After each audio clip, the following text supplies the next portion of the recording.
Okay, explain the title of the new album, The You and I. Um, it's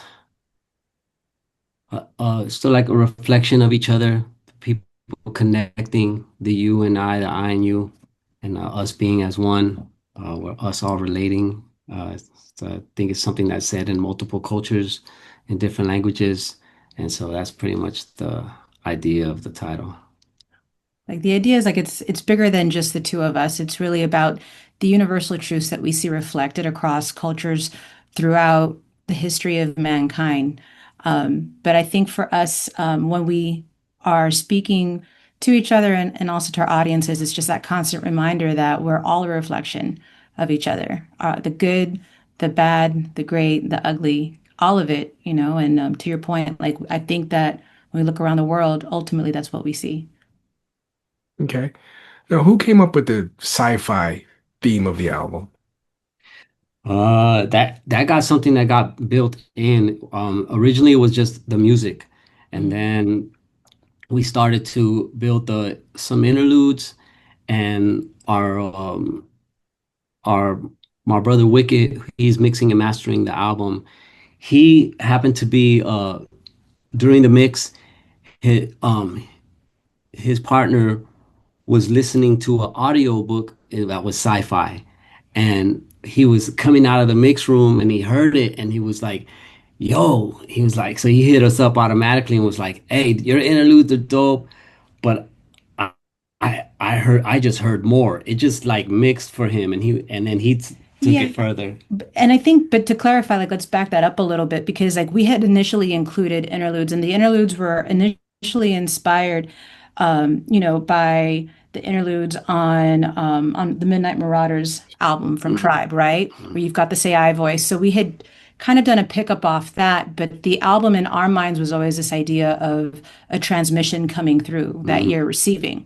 So when Wick was mixing the album, and he already had a sense of that, but what he came back to us and told us was like, these are dope, but there's such a tease, and it makes me want more. So when he said that for me, it was like, all right, challenge accepted. Yeah. And so I took that and ended up building an entire, narrative world behind where was this transmission coming from. And that turned into, of course, the story that I think once again just reflects these truths that we see throughout history and is constantly echoed in the narratives of all of our people across the world, across Yeah. generations. And And it literally almost turned into an audiobook where originally the interludes were super long, and then we just kept cutting them back. And like, no, it still needs to be an album. Mhm. And how would people even receive having like a album audiobook? So we kind of were like, "Ah, let's just cut this down." So we cut it all the way down to as what we thought could be like enough, I guess enough for like the people to get it and Mhm. also not be push away from it. Not get lost in it. Yeah. Yeah. Okay. So what was the process like creating the You and I as a couple? Uh, well, when we were doing our solo thing, we started performing together. Mhm. And so I'd back her up, she'd back me up. And there just came a time where people started asking, like, what's the name of the group? And we just were like, we're just artists. We just, we're a couple and we just like back each other up. We're supporting each other. And then when we started to think of this album, we were like, okay, well, this has to be something. Like we can't just be like you and you and like let's just do this. Like we started to put that together. So we just like started building and putting it together as like a group and thinking of it that way. Well, and I think keep in mind, like, we've been doing music, ironically, like together but separate for, over 10 years, right? I started working on his EPs, starting off with like I was missing back probably in like 2010 or 2011. Mhm. So we've always been working on the music together. The Brave Star album was always a collaboration. He was very much involved in mine. So in terms of like that process, that's always been really consistent in the way that we approach our albums as a whole project. It's never a series of like individual tracks that we kind of, lump together because, we think they sound good. It's not a playlist. Like these are wholly thought out projects. So for us, it always starts with the beat selection. It just so happened that he was working on another project. We got a really great catalog from Native Keys on this one. And as we were listening to it, I was sniping beats just like he was trying to snipe beats for his own collection. And, the beats that just it turned into like, okay, like this is the time for us to do a project together. That project started off again, holistically thinking about the project and the sound that we wanted and where we were at as artists with what was already happening in the world, that already kind of felt like it called up a bit more of an aggressive vibe in me at least, right? But then like, we recorded the album, we always tend to start with the hooks first because that essentially unifies the music, right? And then we would separately go off and create our individual verses. But that's, I think, where that cohesion comes from. The other unique thing about the way that this project came together was, again, like when we initially thought about doing this, we were thinking that we were just going to drop a really classic boom bap style album. And then it turned into more. Like once we went the sci-fi route, that ended up going all in. The narrative behind the story dials into the power of sound and frequency to heal and to activate people. So then that turned into us going back and remixing the entire album to actually integrate sound frequencies, sound healing frequencies into the album itself, which then also went back and like it introduced like a whole different like visual identity, behind the album as well. So you can see it was like it wasn't a linear process, which it normally is on some of the other projects that we've done together. This one literally like happened in spirals. Yeah, there were moments where it felt like the album was done, and then something Yeah. happened, and it took it further and further. And yeah, and even in the very beginning when we initially picked all the beats, like she said, we had all the beats laid out. Like she said, I was writing another album, and then she was coming in and being like, I got this hook, and I'm like, oh, okay, and I'm like, oh, that's a dope hook, yeah, keep that. And then oh, I wrote the verse, and I'm like, all right, cool. And then she was like 5 songs, 6 songs in, and I was like, whoa, hold on, this is going fast. So I kind of had to catch up and not like, so it's like she was motivating me to be like, okay, I need to get on that my mind needs to get on the project over here. So it was like she was pushing me to jump on the project, and so it was like then it just started really coming together like that at the very beginning, where I was getting motivated by how fast she was writing the album while I was already when my mind was already in this other project. So and that project's still sitting. It's done project, but uh, this is when we started doing this together. It was like this is the album we need to focus on for right now. Yeah, I was trying to fire him up. I've been wanting to do an album with him for a while, and um, for me, I think it's always important for me to feel like I earned my spot. This isn't an album that we just decided to do together because we're married and it's cute. We went at it. And I ended up being like really proud of the work I did, but it was really just because, like I said, like I earned my spot. If I'm gonna rock with him, I deserve to be there. Okay. Well, on the song Wake Up, you say the world is going crazy. Don't get caught up in the hatred, starting with our sons. If we break it, we can save it. How can we not get caught up in the hatred when we're being targeted and attacked Mm. constantly? I think that like when I say that, what I mean is personally, I feel like when I'm facing overwhelming obstacles, I can't let somebody else pull me out of my peace. I will not be able to think strategically through the outcomes of this if I allow my emotions to take over, whatever which way those emotions are going to take me. Like violence begets more violence. Pain and sadness can send us in a spiral that just like debilitates us entirely.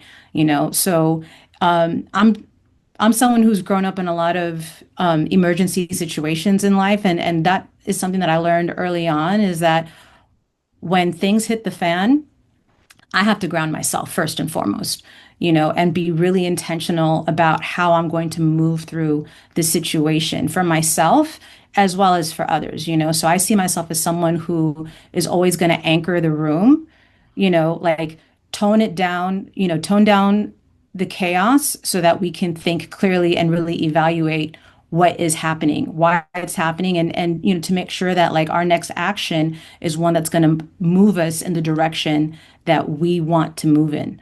Um, that's what I mean by that. It's to just recognize in the moment if there's nothing else that we can control how we show up for ourselves and for the people around Mm, us.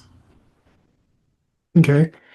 Our son, on the song Running Back, um, you say the system separate us. We already know they hate us.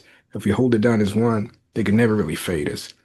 And mhm, that rhyme made me think of a few things. One, how stupid it is that we're at each other's throats for slight differences.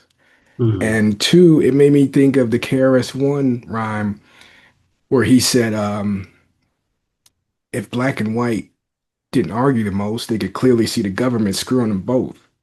Hmm. mhm. I forget what song that was. Oh God, it was from the Edutainment album. Um, I know it's in their best interest to keep poor and middle class people hating each other, Mhm. but how do you think we can actually eventually hold it down as one? Uh, I mean, for me, it's it's like the crabs in the bucket thing, or like I feel like supporting each other, instead of pulling each other down. It's like I think it's a real important thing to like lift each other up. Even, you know, at times where sometimes, you feel like, should I lift this person up? It's like does and so, sometimes I feel like, you know, even with my brothers or my crew, my, people around me, it's like sometimes it's hard to be like, I got your back, and I don't necessarily agree with everything, but I think that's the nature of people is that sometimes we're gonna be down, sometimes we're gonna be up, but like supporting each other can bring us together. That's how I feel. Like I feel like if we're not supporting each other, like and if you're not supporting someone else, how is anyone gonna supposed to support you? So I always try to support my people in that way, and I try to keep in that energy. Like how she was saying, like, our energy is important. You have to show up in order for other people to understand where you're coming from, and see it from your point. So I think that's a big thing is just supporting each other. Because yeah, it's tough right now, like you said. It's a tough moment that we're in the world. I think we've been like going through this for a long time, and even though it's super extreme right now, um, those are those moments because yeah, they trying to make two worlds, not just like Hmm. one, not the three, not even the three, like no middle class, and like, and so it's a tough moment, but I feel like if we support each other, we're gonna get through this. We done been through so much worse, and so but we have to hold each other down. And I think like that also comes from us needing to actually have more conversations with each other. I think that it's so easy right now, especially to get caught up on whatever's circulating on social media that, half the time, we're sitting here trying to figure out if that's real, if it's misinformation, is it AI generated, is it an actual image? We spend so much energy in that. And I think that sometimes when you see something often enough and repeated enough, like they're telling us what other people think about us, Mhm. versus actually having a conversation with that person. Like they're telling us what to think about other people, and we're having to spend a lot more time dissecting fact from fiction, Mhm. but the best thing that we can do is to actually really build those relationships with people in our community and people across our community and learn more about them from their own words, from their own mouth, from their own experiences, and trying to build on that common ground, and to your point, I don't know that any of us have all the answers right now, but I firmly don't believe that the answers are going to be coming from a meme that went viral on social. I think that if we're talking about this system no longer serves us, maybe never served us, quite frankly, and we Mhm. all know it now, then what are we moving to?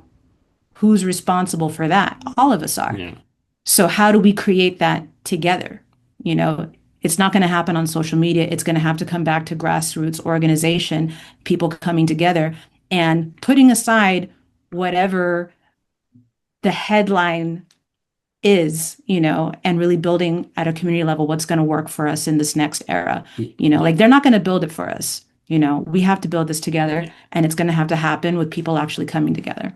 Yeah, I think it's tough too, like when, for a while now we've been saying like we're seeing the world in real time. It's like almost like we're almost like not seeing the world in real time also because they're just feeding us what they want, our own thoughts. It's like the algorithm is flowing, they're building the algorithm to make us think a certain way. So it's like that seeing the world in real time, it's kind of like yes and no, and it's like before something used to happen in the world and you might not hear about it for months and months because it took the paper and this and the story and the news, and now it's just like boom, here it is. And then even more now because of AI, it's like boom, this just happened, and it's like, well, But did it happen? but did it happen, Did it? is it real? So it's like but it's like she was saying, like the community, the grassroots, what's happening right directly with you, that can affect so much. What's exactly happening, like what is real, what you're creating that's real, and so yeah, that's that tough situation, but that's why it comes, that's why I say like the supporting each other and all that, because we don't seeing what's happening in your direct community is really important versus what's we're being fed. For sure, for sure. I feel like you guys were making a statement with the way the album ended. Say something, new day. It gives like a feeling of optimism. Mm. We're in a dark time right now. Why should people feel good about the future? Well, I believe that the future is written one day at a time, right? And um, I think that right now, if we allow ourselves to get caught up in the cycle of information that is just being blasted at us, it's easy to lose hope in what the future can be. Um, but if we dial it into today, this moment, how do you choose to live this day? Because today, you have, today until, we're all exhaling our last breath, you have this day. So what are you going to make of it? That to me is really to your point where I've leaned into that, and we've had experiences that have kind of taught us this before, like moments where it feels like this could really be it. This could really be over right now. And I go back to like the feeling that always comes to me is a sense of being grounded and at peace in how I live my life on a day-to-day basis. It's not to say that I don't have the same fears, but am I going to let that fear narrate my experience of this day all day long? Or do I have a mind capable of acknowledging that fear, acknowledging how this is going to like filter the rest of my day and what I have control of today in this moment. So for me, it's about having gratitude. It's about, what can I do today to shape the future that I hope will still be there tomorrow. So it's the key message is to not wait. Enjoy this moment. Like if we knew, heaven forbid, that there was going to be a blast tomorrow. How do you want to spend that last 24 hours? Are you going to sit there panicked and afraid, waiting, like just shaking in your skin until that last blast finally takes you away? Or are you going to take a minute to be like, you know what? We've got a great life together. We've had this great moment. I'm going to spend these last 24 hours just celebrating this moment to the best of my ability. We're going to have the the best meal. We're going to have the best time wherever, that's my perspective on it, right? If we don't know what the future holds, then live right now. Make today the best day that you can possibly live. Like the thing that you keep putting off till tomorrow, plant seeds for that right now. Live it to the fullest extent that you can right now. You know, Mm. that's the way I feel about it, And the other thing I want to mention is that if we look at history, there have been so many moments where the people living through those times thought that this was it. This is over. You know, the devil's coming for all of us right now, and whether I don't even mean like the 20th century, 19th century, I'm talking like take it all the way back throughout history. There's been so many of those moments, and we're still here. And they control us with those thoughts and those, those moments. And, I think for me, a big part of all of this is like to remember, like I always try to remember that like there's definitely more people in the world that want it good. They want peace, they want love, they want success, they want to thrive. And like, so I think like if you start losing that, because it's easy to get caught up and forget that, forget and just be caught in the and get mad, be mad. Like we definitely have a right to be mad for Hmm. sure. But if it starts to like control you and that's all that you're coming off your tongue is the being upset and being mad, it starts to become you. And so I think that's important to remember that like as as a whole, we definitely don't want this. There's the people don't want, they want to have good and be good. So start creating those little moments, start, creating those moments. And like, that's why, like, it's a new day because every day is a new day. Like, what are you going to create today? What's going on today? What's your new day like? If you're waking up and you're already in the thoughts of like, if you wake up and turn on the news and start feeding yourself all that, yeah, you're building your world, and like so yeah, that I think that's like part of it for me is that the people should have that hope because they should know this. They should remember that. They should remember what it really comes down to. What our people have always done is express themselves with nothing. Dance, you know, art, poetry, singing songs, those core things that we've always done with nothing that make you happy, and so like I always try to remember that, like that for if I look at my people's history, it was once illegal to dance on this land. It was illegal to come together in circles and share and they when they took everything from us, like they were like, and we still were doing that. It was like, how are they doing that? It's like, cause they can't rip that from us. But if we rip it from ourselves, then that's the issue, ripping it from yourself. So that's why I think that's the whole message of Yeah, like the you and I. It's like, yo, I gotta remind my people, don't let them like, steal your light. Like that's the one thing that we can never let them take from us is who we are. So we gotta keep that candle lit inside of ourselves, and we gotta be that for each other. On any given day, what did you do to make it a better day for yourself? What did you do to make it a better day for your community, for your people, for your loved ones? And how did you celebrate this day that you had? Like that. and to pick up those that are hurting, Yeah. that have already like been hurt, that are so mad and so hurt. And it's like, yeah, yo, like Hmm. let's that's what this album is. It's like a little medicine. Like, so it's like, here's a little medicine, man. Like, just try to lift each other up because I know there's a lot of people hurting right now.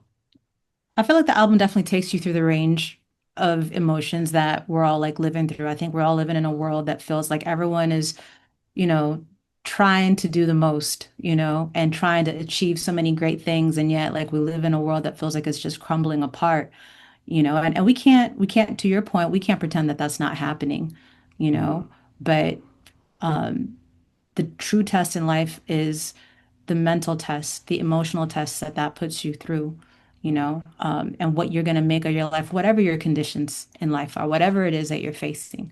So I think that this is that story, this is that album for this generation, and we hope that it connects with people in that way in a time where like we feel like it's really needed right now. The perfect way to end it. Perfect. All right. She-Rõze, Artson, thank you for joining therealhiphop.com. Thank you Thank you so so much, much. Good to brother. see you again. Appreciate you. Appreciate you. Thank you. Peace. Run it back. It's you and I slipping through the hands of time. Come on, what? Run it back. And you and I ain't ever gonna fade in time.